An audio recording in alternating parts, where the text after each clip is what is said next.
আপনার রিজিকে যেটা থাকবে আপনি সেটা পাবেনই। আপনি কল্পনাও করতে পারবেন না আপনার রিজিক কোথায় আছে, কোথা থেকে আপনার রিজিকের ব্যবস্থা আল্লাহ করবে সেটা আপনি বুঝতেও পারবেন না। হ্যালো এভরিওয়ান, আসসালামু আলাইকুম। সবাই কেমন আছেন? আশা করি ভালো আছেন। আমরাও আলহামদুলিল্লাহ ভালো আছি। সকালে উঠেই নাস্তা বানিয়ে নিলাম। শীতের সকালে বিছানা থেকে তো উঠতেই মন চায় না, কিন্তু কত কাজ থাকে সংসারে, না উঠেও তো উপায় নাই। আমার তুড়িতে কাজ হয় না, সবাই মনে হয় জাদু জানে, তা না হলে তারা তুড়ি মারলে কিভাবে তাদের কাজ শেষ হয়ে যায়। আসলে তুড়ি মেরেই যদি সব কাজ করা যেত তাহলে তো সবাই তুড়ি মেরেই সব কাজ ভ্যানিশ করে ফেলতো, আর আমি তো সব কিছুতেই তাহলে মনে হয় তুড়ি মারতাম।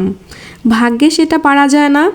আর যদি তুড়ি মেরে বাচ্চাদের খাবার খাওয়ানো যেত তাহলে তো একটু বেশি ভালো হতো।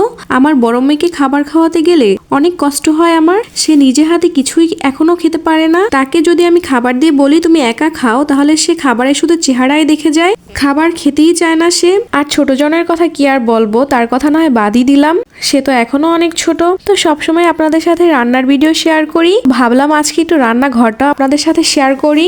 এই যে আমার রান্নাঘর, যদিও আমার রান্নাঘরটা অনেক ছোট, তাও আমার অনেক ভালো লাগে।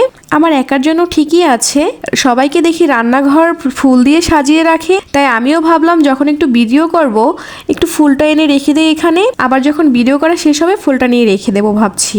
সবকিছুই এলোমেলো অবস্থায় ছিল, কেউ কিছু মনে করবেন না প্লিজ। আর এই যে র্যাকটা দেখতে পাচ্ছেন, এটাতে আমি এক সাইডে এভাবে পেপার পরিয়ে দিয়ে দিয়েছি। এই সাইডটা যেহেতু চুলার পাশে তাই ময়লা হয় অনেক, এই জন্য আমি এভাবে পেপার পেঁচিয়ে দিয়ে দিয়েছি। অবশ্য পেপারগুলো ছিঁড়ে নষ্ট হয়ে গিয়েছে, ভাবছি আবার পেপার লাগাবো। এই তো মাছ নামিয়ে নিয়েছি, আজকে রান্না করব তার জন্য। আমার রান্নাঘরে অল্প কিছু জিনিসই আমি রেখে দেই, মেয়েদের বেশিরভাগ সময়ই রান্নাঘরে কাটাতে হয়, এটা মেয়েদের একটা ভালোবাসার জায়গা। রান্নাঘরকে মেয়েরা একটু বেশি যত্ন করে রেখে দেয়, আমি যতটুকু পারি চেষ্টা করি। আমার রান্নাঘরে বাহিরের আলো অতটা আসে না, আগে যদিও অনেক আলো আসতো, এখন তো মোটেও আলো আসে না, লাইট না জ্বালিয়ে কোনো কাজই করা যায় না। এই যে নতুন বিল্ডিংটা দেখছেন, এটার জন্য এখন আর আলোই আসে না। আসলে রান্নাঘরে আলো না থাকলে ভালো লাগে না, কি আর করার, ভাড়া বাসায় আর কিছু করার নাই। বাচ্চা নিয়ে বাসা চেঞ্জ করা অনেক প্যারা, তাই তো আর বাসা চেঞ্জ করা হয় না, এখানেই আছি। আর আমি তো যে বাসায় যাই ওই বাসা ছেড়ে আর আমার যেতে মন চায় না, কেমন যেন অনেক মায়া হয়ে যায় ওই বাসাটার জন্য। আর এই যে বাসাটায় আমরা অনেক দিন ধরেই থাকছি, তাই আর ছাড়তে ইচ্ছে করছে না। রান্নাঘর নিয়ে সমস্যা শুধু, এছাড়া সবকিছুই ভালো লাগে আমার। ভাড়া বাসায় একটা না একটা কিছু সমস্যা থাকবেই, এটা আসলে মেনে নিতে হয়, সবকিছু তো আর মনের মতো হয় না। এই তো রান্না করতে চলে এসেছি, নতুন কড়াইটা নামিয়ে নিয়েছি। আজ ভাবছি এটাতেই রান্না করব। নতুন কিছুতে রান্না করতে ভালোই লাগে। কড়াইটা বেশ বড় হয়ে গিয়েছে, আর একটু ছোট হলে আমাদের দুজনের জন্য ভালো হতো। আমরা দুজন মানুষ বললেই চলে, যেহেতু রাফার তো অনেক ছোট, আর তাদের জন্য বেশিরভাগ আমি আলাদাই তরকারি রান্না করি। এই যে চিংড়ি মাছ, এই চিংড়ি মাছ হলেই রাফার হয়ে যাবে, তাই তো তার জন্য আমার চিংড়ি মাছ নিতেই হয় প্রত্যেক দিন। ভাবছি আজকে আমাদের মাছের সাথে মাছটা রান্না করব। আর তরকারিতে ধনিয়া পাতা দিলে টেস্ট কিন্তু অনেক বেড়ে যায়। অনেকেই আছে ধনিয়া পাতা খেতে চায় না, ধনিয়া পাতা তরকারিতে দিলে অনেকে রাগ করে। আমার বোনরাই তো ধনিয়া পাতা খেতে চায় না, তরকারিতে যে কটা ধনিয়া পাতা দেবো ওদের প্লেটে পড়লে ওরা বেছে বেছে সেগুলো ফেলে দেয়।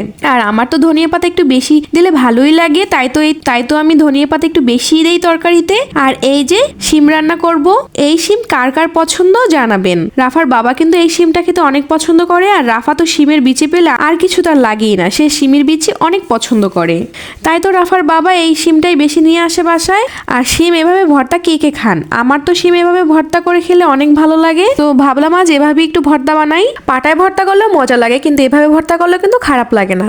এই তো আজকের রান্না বান্না আমার শেষ হয়ে গিয়েছে। রিজিক এমন একটা জিনিস, কোথা থেকে যে কখন আসবে আপনি কল্পনাও করতে পারবেন না। আমিও কিন্তু বুঝতে পারিনি আজকে যে এই খাবারগুলো আমাদের বাসায় পাঠাবে।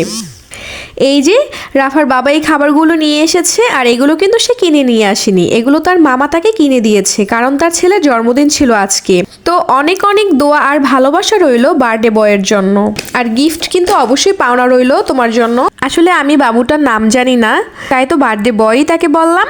তো শুধু খাবারই না, সাথে কিন্তু এই ক্যান্ডেলও দিয়েছে রাফার তোয়াকে। ক্যান্ডেল দুটো কিন্তু অনেক সুন্দর হয়েছে, রাফা তো ক্যান্ডেলটা পেয়ে অনেক খুশি হয়েছে, সে তো ক্যান্ডেল দুটো নিয়ে খেলতে বসে গিয়েছে সাথে সাথে। আর ক্যান্ডেলে কিন্তু তাদের নামও লেখা ছিল। তো সবাই ভালো থাকবেন, আমাদের জন্য দোয়া করবেন। আল্লাহ হাফেজ।